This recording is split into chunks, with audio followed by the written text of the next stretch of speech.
না, মূল কথাটোৱে হৈছে যে তেওঁলোকে কেন্দ্ৰীয় চৰকাৰৰ প্ৰতিনিধি হোৱাৰ আগতে তেওঁলোকে কিন্তু অসমৰ পৰা বা ৰাজ্যসভাৰ পৰা নিৰ্বাচিত প্ৰতিনিধি। গতিকে প্ৰথম কথা হ'ল তেওঁলোকক আমি কেন্দ্ৰীয় চৰকাৰৰ বিষয়ববীয়া বা মন্ত্ৰী বিধায়ক হিচাপে আমি গণ্য নকৰোঁ। তেওঁলোক অসমৰ সন্তান, আমাৰ সহোদৰ। এতিয়া মূল কথাখিনি হৈছে যে আচলতে আমি এইবেলি নহয়, আমি যেতিয়াই দেখা পাওঁ যে অসমৰ যিখিনি সময়ত বিপৰ্যয় হয়, এই বিপৰ্যয়ৰ সময়ত কিন্তু এইটো ইতিহাসে কৈছে, আজি কোৱা নহয়, বিপৰ্যয়ৰ সময়ত কিন্তু অসমৰ জনসাধাৰণ বা অসমখনক কেন্দ্ৰীয় চৰকাৰে সদায় এৰি দিয়ে মাহিয়াৰ দৃষ্টিৰে চায়। গতিকে এই বিপদৰ সময়তো আচলতে কেন্দ্ৰীয় চৰকাৰখনে অসমলৈ আহি অসমৰ জনসাধাৰণৰ কাষত থিয় হ'ব লাগিছিল। তাৰ বিৰুদ্ধে, তাৰ বিপৰীতে আমাৰ কেইজনমান মন্ত্ৰী, বিধায়কে বা সাংসদে আকৌ কেন্দ্ৰীয় চৰকাৰৰ লগত আলোচনা কৰিছে আৰু বহুকেইটা অনুষ্ঠান প্ৰতিষ্ঠানে আমি দেখিছোঁ যে আচলতে কেন্দ্ৰীয় বা অসমৰ ভাৰতবৰ্ষৰ প্ৰধানমন্ত্ৰীক অসমলৈ নিমন্ত্ৰণ জনাইছে। আমি ঘৰত কিবা বিবাহ সভা পাতিছোঁ নেকি যে তেখেতসকলক আমি অসমলৈ নিমন্ত্ৰণ কৰিব লাগে? আৰু ইলেকশ্যনৰ সময়ত তেওঁলোকক অসমৰ জনসাধাৰণে নিমন্ত্ৰণ দিয়ে নেকি যে ইলেকশ্যনৰ সময়তো তেওঁলোকক নিমন্ত্ৰণ দিব নালাগে, ইলেকশ্যনৰ সঘনাই তেওঁলোকে অসমলৈ আহে আৰু বাৰম্বাৰ কয় যে অসমৰ জনসাধাৰণৰ, প্ৰতিজন জনসাধাৰণৰ প্ৰতি তেওঁলোকে দায়িত্বহীন।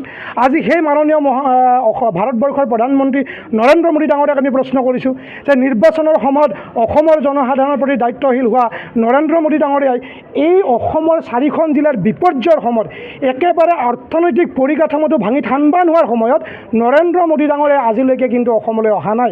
বা গৃহমন্ত্ৰী, কেন্দ্ৰীয় চৰকাৰৰ গৃহমন্ত্ৰী অমিত শ্বাহ ডাঙৰীয়াই বিভিন্ন সময়ত আহি ডাঙৰ ডাঙৰ কথা কৈছে অসমত আহি। কেতিয়াবা তেওঁলোকে অসমীয়াত ক'ব খোজে আৰু আমি আৱেগিক হৈ যাওঁ। তেওঁলোক আমাৰে একোজন ভাই ককাই বুলি আমিও গণ্য কৰোঁ। কিন্তু তাৰ পিছত তেওঁলোকৰ এই যে বিপৰ্যয়ৰ সময়ত যিখিনি কৰণীয় আছিল এইখিনি কিন্তু কৰা আমাৰ পৰিলক্ষিত হোৱা নাই। নিশ্চিতভাৱে কেন্দ্ৰীয় চৰকাৰখনৰ অসম জাতীয়তাবাদী যুৱ ছাত্ৰ পৰিষদৰ দৃষ্টিত গৰিহণাৰ পাত্ৰ। অসম জাতীয়তাবাদী যুৱ ছাত্ৰ পৰিষদে কেন্দ্ৰীয় চৰকাৰৰ এই ধৰণৰ যি স্থিতি, এই স্থিতিৰ বিৰুদ্ধে কিন্তু অনাগত সময়ত গণতান্ত্ৰিক আন্দোলনৰ জৰিয়তে ইয়াত প্ৰতিবাদ কৰা হ'ব। এটা কথা আমি ক'ব লাগিব যে আজি কিন্তু মাননীয় মুখ্যমন্ত্ৰী মহোদয়ক আমি আজিৰ পৰা দুদিন আগত আমি সমগ্ৰ অসমৰ প্ৰতিখন জিলা সমিতিৰ জৰিয়তে আমি স্মাৰক পত্ৰ প্ৰেৰণ কৰিছিলোঁ আৰু স্মাৰক পত্ৰত কোৱা হৈছিল মৃত ব্যক্তিৰ পৰিয়ালকলৈ 20 লাখ টকা আৰু যিসকল একেবাৰে বানত সৰ্বশ্ৰান্ত হৈছে, আপোনালোকে নিশ্চয় দেখিবলৈ পাইছে যে এখন কাপোৰ মুখ এখন মুচিবলৈ গামোচা এখনে ঘৰত নাই।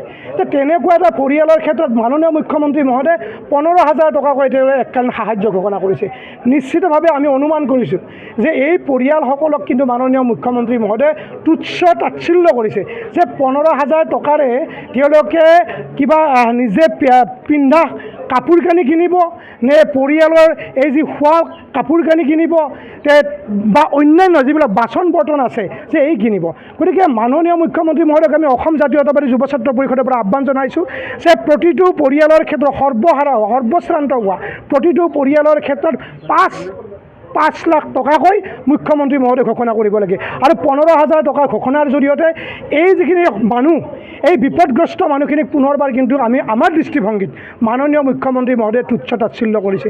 আৰু 2 নম্বৰ কথাটো হৈছে যে ইয়াত কিন্তু এই যিটো বানপানীৰ প্ৰকৃত উৎস, এই ৰহস্য কি যে নাগালেণ্ডে কৈছে ডাৱৰ বিস্ফোৰণ হোৱা নাই, মাননীয় মুখ্যমন্ত্ৰী মহোদয়ে প্ৰথম পৰ্যায়ত কৈছে যে নাই এইটো এটা তদন্ত কৰিব লাগে। কিন্তু আমি যিমান দূৰ জানো যে শিৱসাগৰ বা চৰাইদেউ জিলাত এইকাৰণে আহোম স্বৰ্গদেউসকলে ৰাজধানী পাতিছিল যে সকলো ফালৰ পৰা সুৰক্ষিত হৈ আছিল। যে তেনেকুৱা সেই জিলাবিলাকত কিহৰ কাৰণে এই জল মহাপ্ৰলয় হ'ল ইয়াৰ কিন্তু প্ৰকৃত কাৰণ আজিলৈকে উদঘাটন কৰা নাই। গতিকে ইয়াৰ প্ৰকৃত কাৰণ উদঘাটন কৰিব লাগিব আৰু যিসকল মানুহ বানত ক্ষতিগ্ৰস্ত হৈছে সম্পূৰ্ণৰূপে চৰকাৰখনে মানৱীয় দৃষ্টিভংগীৰে তেওঁলোকে এই মানুহখিনিৰ কাষত থিয় হ'ব লাগিব আৰু কেন্দ্ৰীয় চৰকাৰক যি ওচৰলৈ গৈ দিল্লীলৈ গৈ কেন্দ্ৰীয় চৰকাৰৰ লগত যেতিয়া আলোচনা কৰা আমি বাৰম্বাৰ দেখিছোঁ যে অসমৰ যিখন চৰকাৰ, প্ৰতিখন চৰকাৰে আচলতে কেন্দ্ৰীয় চৰকাৰৰ ওচৰত ৰাজহাৰ বেকা কৰি সদায় তেওঁলোকে ৰাজনীতি কৰিছে। যে ৰাজহাৰ বেকা হৈ ৰাজনীতি কৰাৰ যি প্ৰক্ৰিয়া হিমন্ত বিশ্ব শৰ্মা ডাঙৰীয়া নেতৃত্বাধীন চৰকাৰখনে পৰিহাৰ কৰিব লাগে।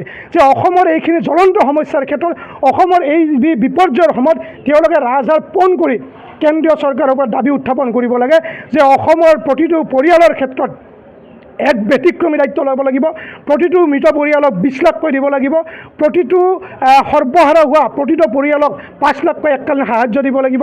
ইতিমধ্যে যোৱাকালিও আমি ছাত্ৰ ছাত্ৰী সুৰক্ষিত ভৱিষ্যতৰ কাৰণে আমি শিক্ষা বিভাগৰ আয়ুক্ত সচিবক বিভিন্ন 15 দফীয়া আমি এটা দাবী উত্থাপন কৰিছোঁ। আৰু আজি আমি ইয়াত এই যিখন অসম ভিত্তিক কুইজ, হয়তো কোনোবাই এইটো মনত সন্দেহ হ'ব পাৰে যে এইখিনি সময়ত আমি কুইজখন কিহৰ কাৰণে আমি অনুষ্ঠিত কৰিছোঁ, যে পূৰ্ব নিৰ্ধাৰিত এই কাৰ্যসূচী আৰু যিহেতু কুইজ প্ৰতিযোগিতাখনে ছাত্ৰ ছাত্ৰীৰ মানসিক বৌদ্ধিক শৈক্ষিক লগতে প্ৰতিযোগিতামূলক যিটো মানসিকতা দৃঢ় কৰাৰ কাৰণে এই অনুষ্ঠানটো, গতিকে এই নিশ্চিতভাৱে আজি আমি অনুষ্ঠানটো পাতিছোঁ। গতিকে এই কথাখিনিত একেবাৰে জাতীয়তাবাদী যুৱ ছাত্ৰ পৰিষদৰ যোগাত্মক চিন্তা।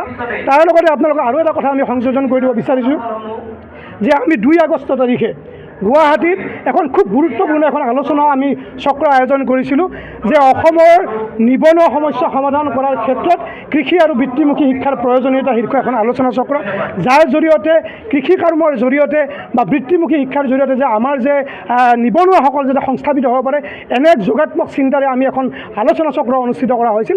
কিন্তু দুৰ্ভাগ্যজনক কথা যে এই শিৱসাগৰ, চৰাইদেউ, গোলাঘাট জিলাৰ বা যোৰহাট জিলাৰ এই বিপৰ্যয়ৰ প্ৰতি লক্ষ্য ৰাখি আমি আমাৰ যিখন আলোচনা চক্ৰ, এই আলোচনা চক্ৰখন আমি সাময়িকভাৱে ইয়াক বাতিল ৰাখিম।